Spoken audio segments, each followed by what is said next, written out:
The Tao Teaching is a Chinese classic text written around 400 BC and traditionally credited to the sage Lao Tzu.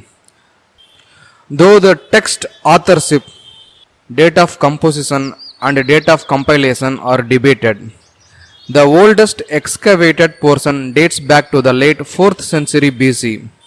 But modern scholarship dates other parts of the text as having been written or at least compiled later than the earliest portion of the Zhuangzi. The Tao Teaching, along with the Zhuangzi, is a fundamental text for both philosophical and religious Taoism. It also strongly influenced other schools of Chinese philosophy and religion, including legalism, Confucianism, and Chinese Buddhism, which was largely interpreted through the use of Taoist words and concepts. When it was originally introduced to China, many artists, including poets, painters, calligraphers, and gardeners, have used the Tao teaching as a source of inspiration. Its influence has spread widely within the globe's artistic and academic spheres. It is one of the most translated texts in world literature. Book name: The Tao Te Ching by Lao Tzu, translated by Jia Fu Feng. There are 81 chapters in this Tao Te Ching book. Chapter 1: The Tao that can be told is not the eternal Tao. The name that can be named is not the eternal name. The nameless is the beginning of heaven and earth. The named is the mother of the 10,000 things. Ever desireless, one can see the mystery. Ever desiring, one sees the manifestations. These two spring from the same source but differ in name. This appears as darkness, darkness within darkness, the gate to all mystery. Chapter 2: Under heaven, all can see beauty as beauty only because there is ugliness. All can know good as good only because there is evil. Therefore, having and not having arise together. Difficult and easy complement each other. Long and short contrast each other. High and low rest upon each other. Voice and sound harmonize each other. Front and back follow one another. Therefore, the sage goes about doing nothing, teaching no talking. The 10,000 things arise and fall without cease, creating yet not possessing, working yet not taking credit. Work is done, then forgotten. Therefore, it lasts forever. Chapter 3: Not exalting the gifted prevents quarreling. Not collecting treasures prevents stealing. Not seeing desirable things prevents confusion of the heart. The wise, therefore, rule by emptying hearts and stuffing bellies, by weakening ambitions and strengthening bones. If men lack knowledge and desire, then clever people will not try to interfere. If nothing is done, then all will be well. Chapter 4: The Tao is an empty vessel. It is used but never filled. Oh, unfathomable source of 10,000 things! Blunt the sharpness, untangle the knot, soften the glare, merge with dust. Oh, hidden deep but ever present. I do not know from whence it comes. It is the forefather of the gods. Chapter 5: Heaven and earth are impartial. They see the 10,000 things as stray dogs. The wise are impartial. They see the people as stray dogs. The space between heaven and earth is like a bellows. The shape changes, but not the form. The more it moves, the more it yields. More words, countless. Hold fast to the center. Chapter 6. The valley's spirit never dies. It is the woman primal mother. Her gateway is the root of heaven and earth. It is like a wheel barely seen. Use it, it will never fail. Chapter 7. Heaven and earth lost forever. Why do heaven and earth last forever? They are unborn, so ever living. The sage stays behind, thus he is ahead. He is detached, thus at one with all. Through selfless action, he attains fulfillment. Chapter 8. The highest good is like water. Water gives life to the 10,000 things and does not strive. It flows in places men reject, and so is like the tower. In dwelling, be close to the land. In meditation, go deep in the heart. In dealing with others, be gentle and kind. In speech, be true. In ruling, be just. In daily life, be competent. In action, be aware of the time and the season.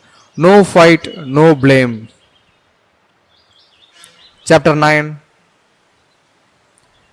Better to stop short than fill to the brim. Over sharpen the blade, and the edge will soon blunt. Amass a store of gold and jade, and no one can protect it. Climb wealth and titles, and disaster will follow. Retire when the work is done. This is the way of heaven. Chapter 10. Carrying body and soul and embracing the one. Can you avoid separation, attending fully and becoming supple? Can you be as a newborn babe, washing and cleansing the primal vision?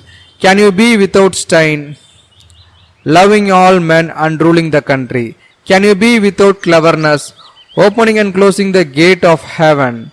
Can you play the role of woman, understanding and being open to all things? Are you able to do nothing, giving birth and nourishing, bearing yet not possessing, working yet not taking credit, leading yet not dominating? This is the primal virtue. Chapter 11. 30 spokes share the wheel's hub. It is the center hole that makes it useful. Shape clay into a vessel.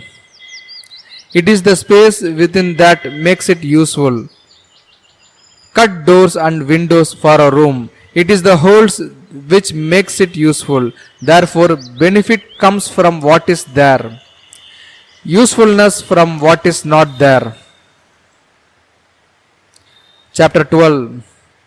The 5 colors blind the eye. The 5 tones deafen the ear. The 5 flavors dull the taste.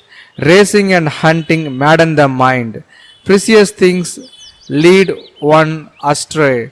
Therefore, the sage is guided by what he feels and not by what he sees. He lets go of that and chooses this. Chapter 13. Accept disgrace willingly. Accept misfortune as the human condition. What do you mean by accept disgrace willingly? Accept being unimportant. Do not be concerned with loss or gain. This is called accepting disgrace willingly. What do you mean by accept misfortune as the human condition? Misfortune comes from having a body. Without a body, how could there be misfortune? Surrender yourself humbly, then you can be trusted to care for all things. Love the world as your own self, then you can truly care for all things. Chapter 14. Look, it cannot be seen, it is beyond form. Listen, it cannot be heard, it is beyond sound. Grasp, it cannot be held, it is intangible. These 3 are indefinable, therefore they are joined in one. From above it is not bright, from below it is not dark. An unbroken thread beyond description. It returns to nothingness, the form of the formless. the image of the imageless. It is called indefinable and beyond imagination. Stand before it and there is no beginning. Follow it and there is no end. Stay with the ancient Tao. Move with the present. Knowing the ancient beginning is the essence of Tao. Chapter 15. The ancient masters were subtle, mysterious, profound, and responsive. The depth of their knowledge is unfathomable. Because it is unfathomable, all we can do is describe their appearance. Watchful like men crossing a winter stream, alert like men aware of danger, courteous like visiting guests, yielding like ice about to melt, simple like uncarved blocks of wood, hollow like caves, opaque like muddy pools. Who can wait quietly while the mud settles? Who can remain still until the moment of action? Observers of the Tao do not seek fulfillment. Not seeking fulfillment, they are not swayed by desire for change. Chapter 16. Empty yourself of everything. Let the mind become still. The 10,000 things rise and fall while the self watches their return. They grow and flourish and then return to the source. Returning to the source is stillness, which is the way of nature. The way of nature is unchanging. Knowing constancy is insight. Not knowing constancy leads to disaster. Knowing constancy, the mind is open. With an open mind, you will be open hearted. Being open hearted, you will act royally. Being royal, you will attain the divine. Being divine, you will be at one with the Tao. Being at one with the Tao is eternal, and though the body dies, the Tao will never pass away. Chapter 17. The very highest, if barely known, then comes that which people know and love, then that which is feared, then that which is despised. Who does not trust enough will not be trusted. When actions are performed without unnecessary speech, people say, "We did it." Chapter 18. When the great Tao is forgotten, kindness and morality arise. When wisdom and intelligence are born, the great pretense begins. When there is no peace within the family, filial piety and devotion arise. When the country is confused and in chaos, loyal ministers appear. Chapter 19. Give up sainthood, renounce wisdom, and it will be 100 times better for everyone. Give up kindness, renounce morality, and men will rediscover filial piety and love. Give up ingenuity, renounce profit, and bandits and thieves will disappear. These three are outward forms alone. They are not sufficient in themselves. It is more important to see the simplicity, to realize one's true nature, to cast off selfishness and temper desire. Chapter 20. Give up learning and put an end to your troubles. Is there a difference between yes and no? Is there a difference between good and evil? Must I fear what others fear? What nonsense! Other people are contented, enjoying the sacrificial feast of the ox. In spring, some go to the park and climb the terrace, but I alone am drifting, not knowing where I am. Like a newborn babe, before it learns to smile, I am alone, without a place to go. Others have more than they need, but I alone have nothing. I am a fool. Oh, yes, I am confused. Others are clear and bright, but I alone am dim and weak. Others are sharp and clever, but I alone am dull and stupid. Oh, I drift like the waves of the sea, without direction, like the restless wind. Everyone else is busy, but I alone am aimless and depressed. I am different. I am nourished by the Great Mother. Chapter 21. The greatest virtue is to follow Tao and Tao alone. The Tao is elusive and intangible. Oh, it is intangible and elusive, and yet within is image. Oh, it is elusive and intangible, and yet within is form. Oh, it is dim and dark, and yet within is essence. This essence is very real, and therein lies faith. From the very beginning until now, its name has never been forgotten. Thus I perceive the creation. How do I know the ways of creation? Because of this. Chapter 22. Yield and overcome, bend and be straight, empty and be full, wear out and be new, have little and gain, have much and be confused. Therefore, the wise embrace the one and set an example to all, not putting on a display, they shine forth, not justifying themselves, they are distinguished, not boasting, they receive recognition, not bragging, they never falter, they do not quarrel. So no one quarrels with them. Therefore, the ancients say, yield and overcome. Is that an empty saying? Be really whole, and all things will come to you. Chapter 23. To talk little is natural. High winds do not last all morning. Heavy rain does not last all day. Why is this? Heaven and earth. If heaven and earth cannot make things eternal, how is it possible for man? He who follows the Tao is at one with the Tao. He who is virtuous experiences virtue. He who loses the way is lost. When you are at one with the Tao welcomes you. When you are at one with virtue, the virtue is always there. When you are at one with loss, the loss is experienced willingly. He who does not trust enough will not be trusted. Chapter 24. He who stands on tiptoe is not steady. He who strides cannot maintain the pace. He who makes a show is not enlightened. He who is self-righteous is not respected. He who boasts achieves nothing. He who brags will not endure. According to followers of the Tao, these are extra food and unnecessary luggage. They do not bring happiness. Therefore, followers of the Tao avoid them. Chapter 25. Something mysteriously formed, born before heaven and earth, in the silence and the void, standing alone and unchanging, ever present and in motion.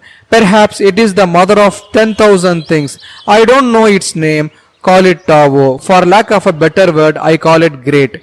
Being great, it flows. I flows far away. Having gone far, it returns. Therefore, Tao is great. Heaven is great. Earth is great. The king is also great. These are the four great powers of the universe, and the king is one of them. Men follows earth. Earth follows heaven. Heaven follows the Tao follows what is natural. Chapter 26. The heavy is the root of the light. The still is the master of unrest. Therefore, the sage traveling all day does not lose sight of his baggage. Though there are beautiful things to be seen, he remains unattached and calm. Why should the lord of 10,000 chariots act lightly in public? To be light is to lose one's root. To be restless is to lose one's control. Chapter 27. A good walker leaves no tracks. A good speaker makes no slips. A good reckoner needs no tally. A good door needs no lock, yet no one can open it. Good binding requires no knots, yet no one can loosen it. Therefore, the sage takes care of all men and abandons no one. He takes care of all things and abandons nothing. This is called following the light. What is a good man? A teacher of a bad man. What is a bad man? A good man's charge. If the teacher is not respected and the student not cared for, confusion will arise. However clever one is, this is the crux of mystery. Chapter 28. Know the strength of man, but keep a woman's care. Be the stream of the universe, being the stream of the universe, ever true and unswerving. Become as a little child once more. Know the white, but keep the black. Be an example to the world, being an example to the world, ever true and unwavering. Return to the infinite. Know honor, yet keep humility. Be the valley of the universe. Being the valley of the universe, ever true and resourceful, return to the state of the uncarved block. When the block is carved, it becomes useful. When the sage uses it, he becomes the ruler. Thus, a great tailor cuts little. Chapter 29. Do you think he can take over the universe and improve it? I do not believe it can be done. The universe is sacred. You cannot improve it. If you try to change it, you will ruin it. If you try to hold it, you will lose it. So sometimes things are ahead and sometimes they are behind. Sometimes breathing is hard, sometimes it becomes easily. Sometimes there is strength and sometimes weakness. Sometimes one is up, sometimes down. Therefore, the sage avoids extremes, excesses and complacency. Chapter 30. Whenever you advise a ruler in the way of Tao, counsel him not to use force to conquer the universe, for this would only cause resistance. Thorn bushes spring up wherever the army has passed. Linears follow in the wake of a great war. Just do what needs to be done. Never take advantage of power. Achieve results, but never glory in them. Achieve results, but never boast. Achieve results, but never be proud. Achieve results because this is the natural way. Achieve results, but not through violence. Force is followed by loss of strength. This is not the way of Tao. That which goes against the Tao comes to an early end. Chapter 31. Good weapons are instruments of fear. All creatures hate them. Therefore, followers of Tao never use them. The wise man prefers the left. The man of war prefers the right. Weapons are instruments of fear. They are not a wise man's tools. He uses them only when he has no choice. Peace and quiet are dear to his heart, and victory no cause for rejoicing. And if you rejoice in victory, then you delight in killing. If you delight in killing, you cannot fulfill yourself. On happy occasions, precedence is given to the left. On sad occasions, to the right. In the army, the general stands on the left, the commander-in-chief on the right. This means that war is conducted like a funeral. When many people are being killed, they should be mourned in heartfelt sorrow. That is why a victory must be observed like a funeral. Chapter 32. The Tao is forever undefined. Small though it is in the unformed state, it cannot be grasped. If kings and lords could harness it, the 10,000 things would come together and gentle rain fall. Men would need no more instruction and all things would take their course. Once the whole is divided, the parts need names. There are already enough names. One must know when to stop. Knowing when to stop averts trouble. Tao in the world is like a river flowing home to the sea. Chapter 33. Knowing others is wisdom. Knowing the self is enlightenment. Mastering others requires force. Mastering the self needs strength. He who knows he has enough is rich. Perseverance is a sign of willpower. He who stays where he is endures. To die but not to perish is to be eternally present. Chapter 34. The great Tao flows everywhere, both to the left and to the right. The 10,000 things depend upon it. It holds nothing back. It fulfills its purpose silently and makes no claim. It nourishes the 10,000 things and yet is not their lord. It has no aim, it is very small. The 10,000 things return to it, yet it is not their lord. It is very great. It does not show greatness and is therefore truly great. Chapter 35. All men will come to him who keeps to the one, for there lie rest and happiness and peace. Passerby may stop for music and good food, but a description of the Tao seems without a substance or flavor. It cannot be seen, it cannot be heard, and yet it cannot be exhausted. Chapter 36. That which shrinks must first expand. That which fails must first be strong. That which is cast down must first be raised. Before receiving, there must be giving. This is called perception of the nature of things. Soft and weak overcome hard and strong. Fish cannot leave deep waters, and a country's weapons should not be displayed. Chapter 37. Tao abides in non-action, yet nothing is left undone. If kings and lords observed this, the 10,000 things would develop naturally. If they still desired to act, they would return to the simplicity of formless substance.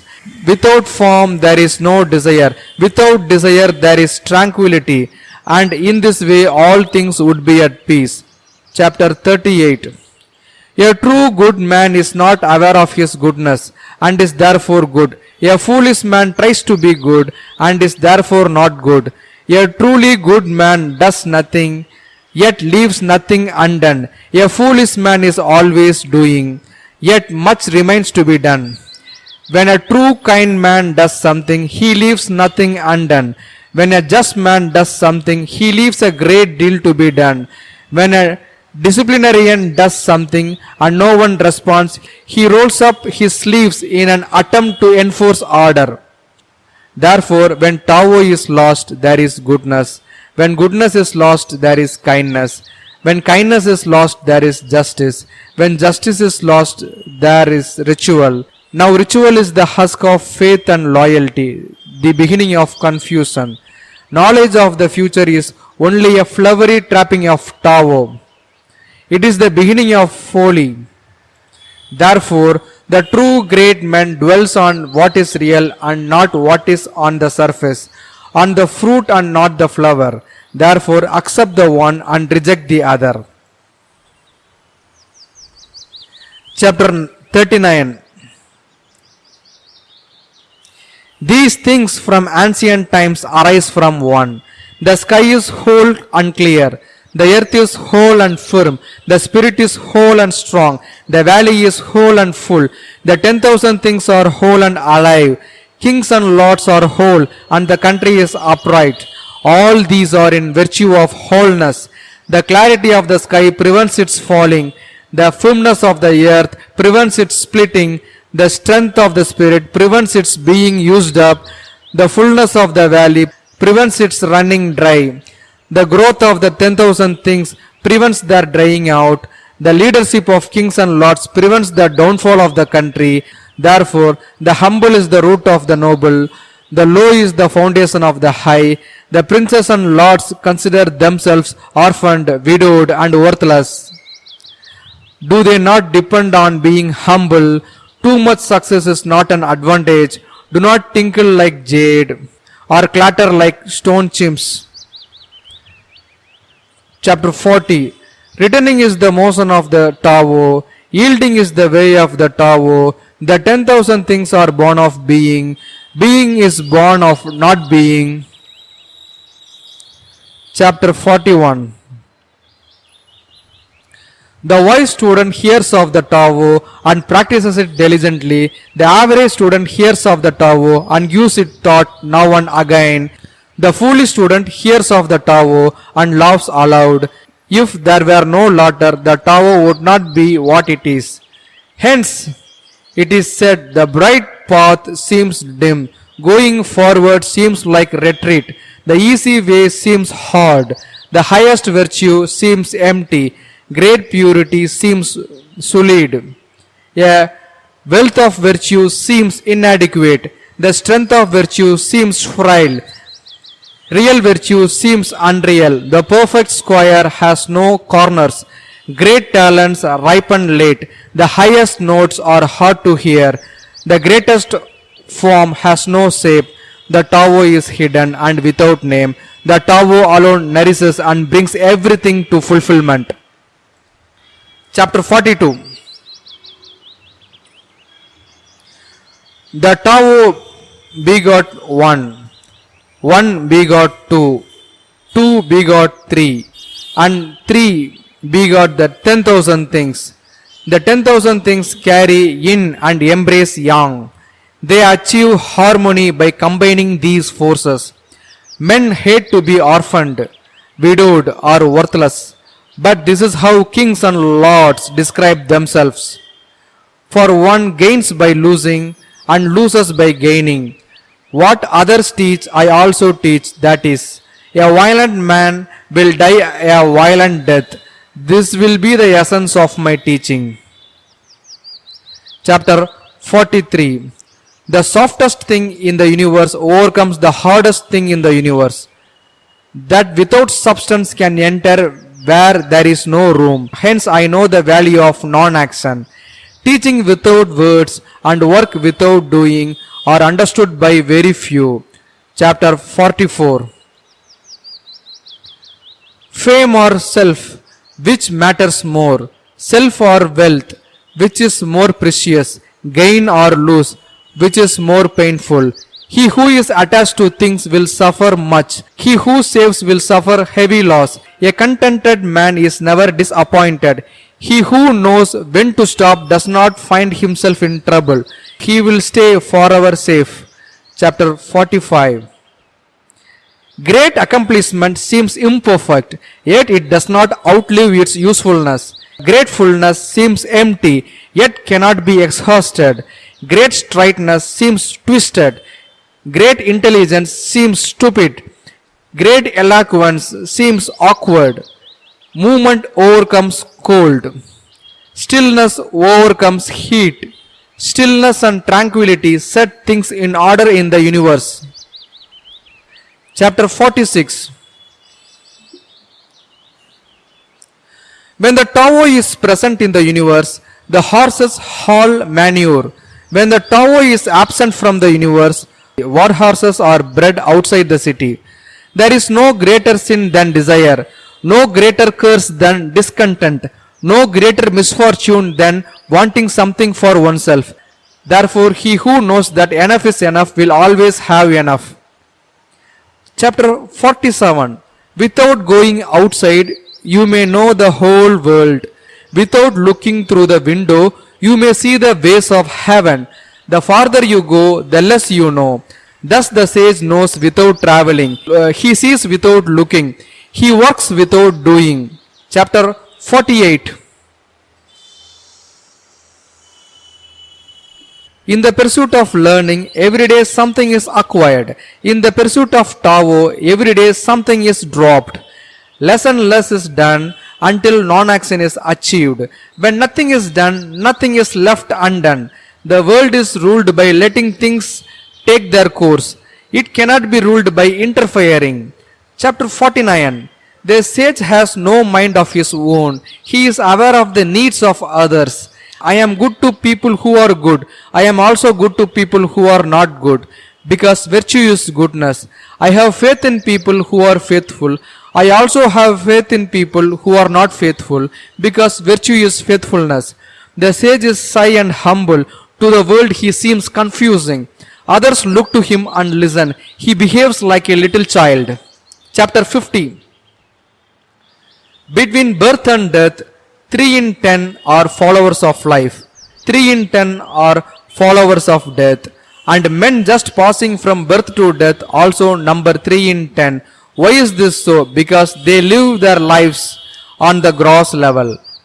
He who knows how to live can walk abroad without fear of rhinoceros or tiger. He will not be wounded in battle, for in him rhinoceros can find no place to thrust their horn.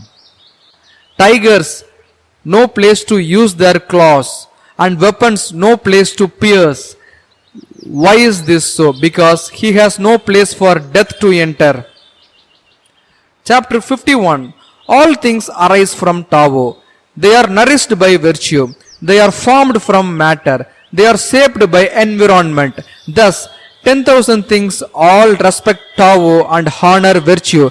Respect of Tao and honor of virtue are not demanded, but they are in the nature of things. Therefore, all things arise from Tao. By virtue, they are nourished, developed, cared for, sheltered, comforted, grown, and protected, creating without claiming, doing without taking credit, guiding without interfering. This is primal virtue.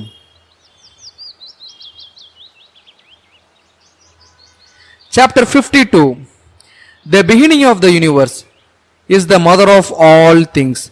Knowing the mother, one also knows the sons. Knowing the sons, yet remaining in touch with the mother, brings freedom from the fear of death. Keep your mouth shut, guard the senses, and life is ever full. Open your mouth, always be busy, and life is beyond hope. Seeing the small is insight, yielding to force is strength.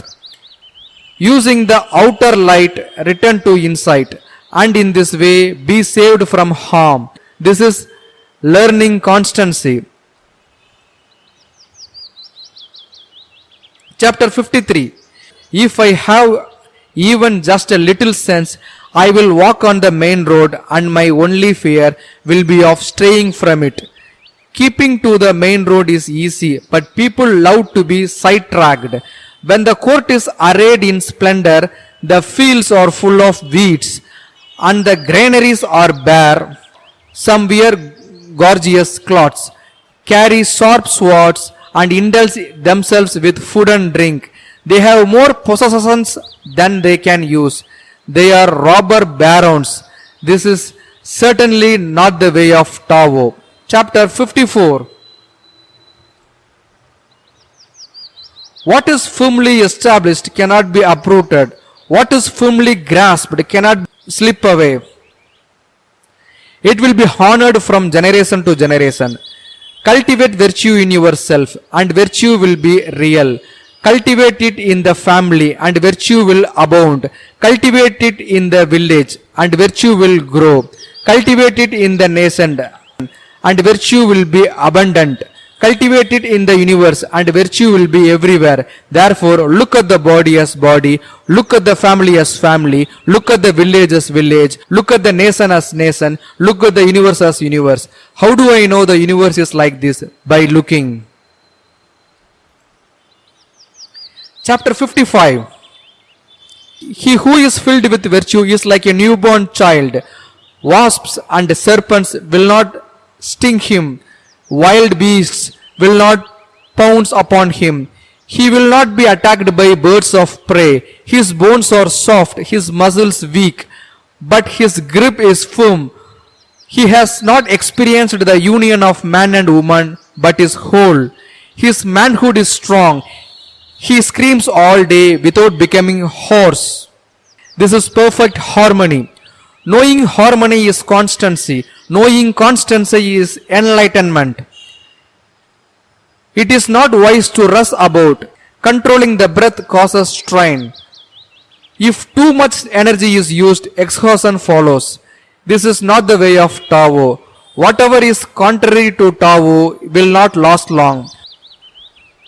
Chapter 56. Those who know do not talk. Those who talk do not know. Keep your mouth closed. Guard your senses.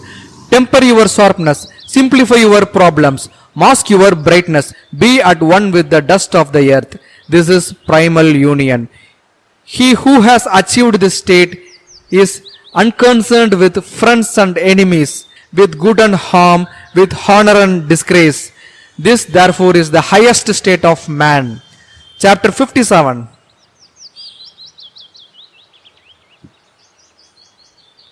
Rule a nation with justice, wage war with surprise moves, become master of the universe without striving. But how do I know that this is so? Because of this. The more laws and restrictions there are, the poorer people become. The sharper men's weapons, the more trouble in the land. The more ingenious and clever men are, the more strange things happen. The more rules and regulations, the more thieves and robbers. Therefore, the sage says, I take no action and people are reformed. I enjoy peace and people becomes honest. I do nothing and people become rich. I have no desires and people return to the good and simple life.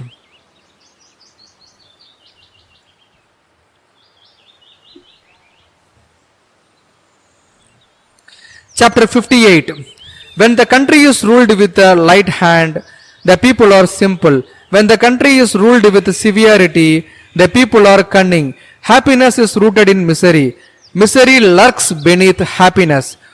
Who knows what the future holds? There is no honesty. Honesty becomes dishonest. Goodness becomes witchcraft. Man's bewitchment lasts for a long time.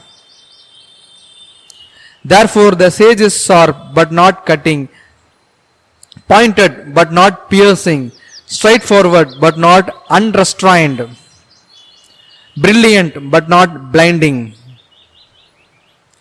Chapter 59. In caring for others and serving heaven, there is nothing like using restraint. Restraint begins with giving up one's own ideas. This depends on virtue gathered in the past. If there is a good store of virtue, then nothing is impossible. If nothing is impossible, then there are no limits. If a man knows no limits, then he is fit to be a ruler. The mother principle of ruling holds good for a long time. This is called having deep roots and a firm foundation, the Tao of long life and eternal vision. Chapter 60. Ruling the country is like cooking a small fish. Approach the universe with Tao, and evil is not powerful, but its power will not be used to harm others. Not only will it do no harm to others, but the sage himself will also be protected. They do not hurt each other, and the virtue in each one refreshes both. Chapter 61. A great country is like low land. A great country is like low land. It is the meeting ground of the universe, the mother of the universe. The female overcomes the male with stillness, lying low in stillness. Therefore, if a great country gives way to a smaller country, it will conquer the smaller country. And if a small country submits to a great country, it can conquer the great country. Therefore, those who would conquer must yield, and those who conquer do so because they yield. A great nation needs more people. A small country needs to serve. Each gets what it wants. It is fitting for a great nation to yield. Chapter 62. Tao is source of the 10,000 things. It is the treasure of the good man and the refuge of the bad. Sweet words can buy honor. Good deeds can gain respect. If a man is bad, do not abandon him. Therefore, on the day the emperor is crowned or the 3 officers of state installed, do not send a gift of jade and a team of 4 horses, but remain still and offer the Tao. Why does everyone like the Tao so much at first? Isn't it because you find what you seek and are forgiven when you sin? Therefore, this is the greatest treasure of the universe. Chapter 63. Practice non-action. Work without doing. Taste the tasteless. Magnify the small. Increase the few. Reward bitterness with care. See simplicity in the complicated. Achieve greatness in little things. In the universe, the difficult things are done as if they are easy. In the universe, great acts are made up of small deeds. The sage does not attempt anything very big and thus achieved greatness. Easy promises make for little trust. Taking things lightly results in great difficulty because the sage always confronts difficulties. He never experiences them. Chapter 64. Peace is easily maintained. Trouble is easily overcome before it starts. The brittle is easily shattered. The small is easily scattered. Deal with it before it happens. Set things in order before there is confusion. A tree as great as a man's embrace springs up from a small shoot. A terrace 9 stories high begins with a pile of earth. A journey of 1,000 miles starts under one's feet. He who acts defeats his own purpose. He who grasps loses. The sage does not act and so is not defeated. He does not grasp and therefore does not lose. People usually fail when they are on the verge of success. So give as much care to the end as to the beginning. Then there will be no failure. Therefore, the sage seeks freedom from desire. He does not collect precious things. He learns not to hold on to ideas. He brings men back to what they have lost. He helps that 10,000 things find their own nature, but refrains from action. Chapter 65. In the beginning, those who knew the Tao did not try to enlighten others, but kept it hidden. Why is it so hard to rule? Because people are so clever. Rulers who try to use cleverness cheat the country. Those who rule without cleverness are a blessing to the land. These are the two alternatives. Understanding these is primal virtue. Primal virtue is deep and far. It leads all things back towards the great oneness. Chapter 66. Why is the sea king of 100 streams? Because it lies below them. Therefore, it is the king of 100 streams. If the sage would guide the people, he would serve with humility. If he would lead them, he would follow behind. In this way, when the sage rules, the people will not feel oppressed. When he stands before them, they will not be harmed. The whole world will support him and will not tire of him, because he does not compete, he does not meet competition. Chapter 67. Everyone under heaven says that my Tao is great and beyond compare. Because it is great, it seems different. If it were not different, it would have vanished long ago. I have three treasures which I hold and keep. The first is mercy, the second is economy, the third is daring, not to be ahead of others. From mercy comes courage, from economy comes generosity, from humility comes leadership. Nowadays, men shun mercy but try to be brave. They abandon economy but try to be generous. They do not believe in humility but always try to be first. This is certain death. Mercy brings victory in battle and strength in defense. It is the means by which heaven saves and guards.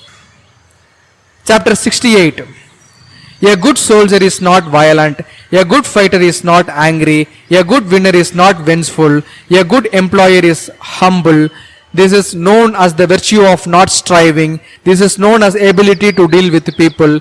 This since ancient times has been known as the ultimate unity with heaven. Chapter 69. There is a saying among soldiers, I dare not make the first move but would rather play the guest. I dare not advance and inch but would rather withdraw a foot. This is called marching without appearing to move, rolling up your sleeves without showing your arm, capturing the enemy without attacking, being armed without weapons. There is no greater catastrophe than underestimating the enemy. By underestimating the enemy, I almost lost what I value. Therefore, when the battle is joined, the underdog will win. Chapter 70.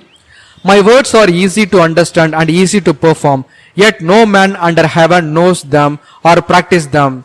My words have ancient beginnings. My actions are disciplined, because men do not understand. They have no knowledge of me. Those that know me are few. Those that abuse me are honored. Therefore, the sage wears rough clothing and holds the jewel in his heart. Chapter 71. Knowing ignorance is strength. Ignoring knowledge is sickness. If one is sick of sickness, then one is not sick. The sage is not sick because he is sick of sickness. Therefore, he is not sick. Chapter 72. When men lack a sense of awe, there will be disaster. Do not intrude in their homes. Do not harass them at work. If you do not interfere, they will not weary of you. Therefore, the sage knows himself but makes no show, has self-respect but is not arrogant. He lets go of that and chooses this. Chapter 73. A brave and passionate man will kill or be killed. A brave and calm man will always preserve life. Of these two, which is good and which is harmful? Some things are not favored by heaven. Who knows why? Even the sage is unsure of this. The tower of heaven does not strive and yet it overcomes. It does not speak and yet is answered. It does not ask yet is supplied with all its needs. It seems to have no aim and yet its purpose is fulfilled. Heaven's net casts wide. Though its messes are coarse, nothing slips through. Chapter 74. If men are not afraid to die, it is no avail to threaten them with death. If men live in constant fear of dying, and if breaking the law means that a man will be killed, who will dare to break the law? There is always an official executioner. If you try to take his place, it is like trying to be a master carpenter and cutting wood. If you try to cut wood like a master carpenter, you will only hurt your hand. Chapter 75. Why are the people starving? Because the rulers eat up the money in taxes. Therefore the people are starving. Why are the people rebellious? Because the rulers interfere too much. Therefore they are rebellious. Why do the people think so little of death? Because the rulers demand too much of life. Therefore the people take death lightly. Having little to live on, one knows better than to value life too much. Chapter 76. A man is born gentle and weak. At his death, he is hard and stiff. Green plants are tender and filled with sap. At their death, they are withered and dry. Therefore, the stiff and unbending is the disciple of death. The gentle and yielding is the disciple of life. Thus, an army without flexibility never wins a battle. A tree that is unbending is easily broken. The hard and strong will fall. The soft and weak will overcome. Chapter 77. The tower of heaven is like the bending of a bow. The high is lowered and the low is raised. If the string is too long, it is shortened. If there is not enough, it is made longer. The tower of heaven is to take from those who have too much and give to those who do not have enough. Man's way is different. He takes from those who do not have enough and give to those who already have too much. What man has more than enough and gives it to the world? Only the man of tower. Therefore the sage works without recognition. He achieves what has to be done without dwelling on it.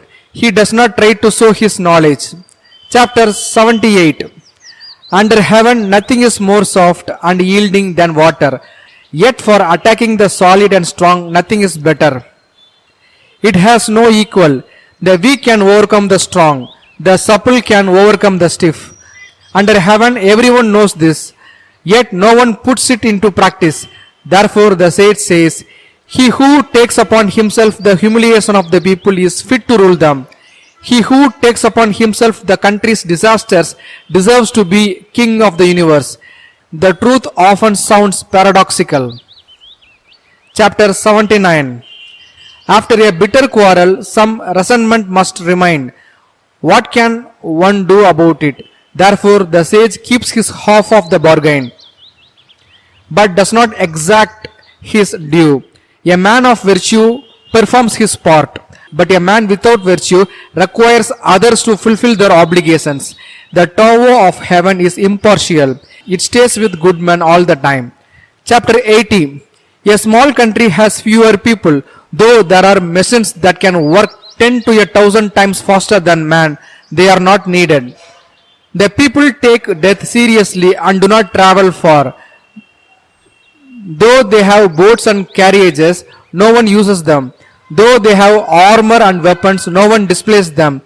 Men return to the knotting of rope in place of writing. Their food is plain and good. Their clothes fine but simple. Their homes secure.